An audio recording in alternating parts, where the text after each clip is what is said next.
everybody, welcome back to Theology Thursday. We're excited to have two special guests with us leading our conversation today. Rebekah Yoder, who is a licensed professional counselor here in town, and Ashley Cook, who is a school counselor at Kingsbury Elementary School. We know you're going to enjoy their conversation as Ashley and Rebekah share with us today. Hey everyone, and welcome back to Theology Thursday. This past Sunday, Caleb discussed Exodus chapters 14 through 17, in which the people of Israel are finally free from Egypt. They begin their journey through the wilderness. They had just seen the power of God on display through plagues and the miracle of passing through the Red Sea. I could not even imagine. But it didn't take long for all of the grumbling and complaining to start back again. Yeah, that's right. God had just freed them from over 400 years of slavery, and they didn't know what to do with all of their newfound freedom. In fact, they were desiring Egypt, even though they were already free. Exactly. George Morrison says it like this: it took one night to take Israel out of Egypt, but 40 years to take Egypt out of Israel.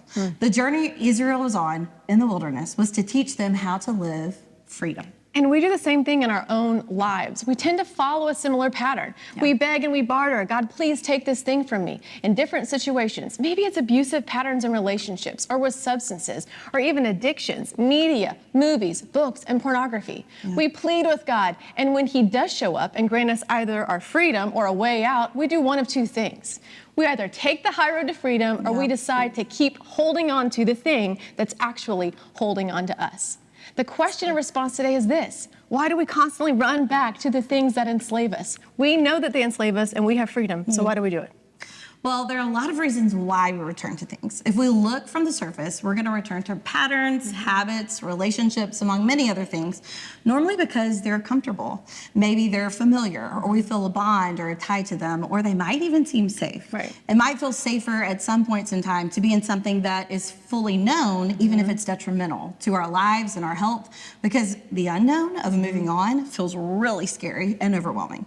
So if we could boil all of that down to one statement, it would probably be that our feelings are leading us instead of the truth. Right, and Scripture tells us the heart is deceitful above all else. Who can know it? But we tend to return to habits because they feel what? Comfortable. Yeah. Disregarding the truth that they aren't good for us. We return to unhealthy patterns because it feels familiar, instead of leaning into the truth that God is who He says He is, and He's the only one who can satisfy our souls.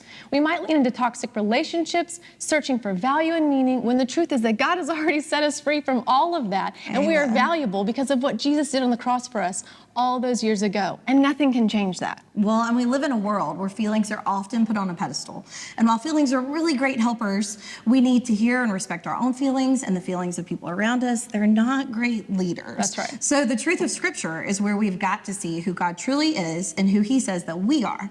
And when we are based in truth, we can stand firm, regardless of how our feelings come and they go and they shift.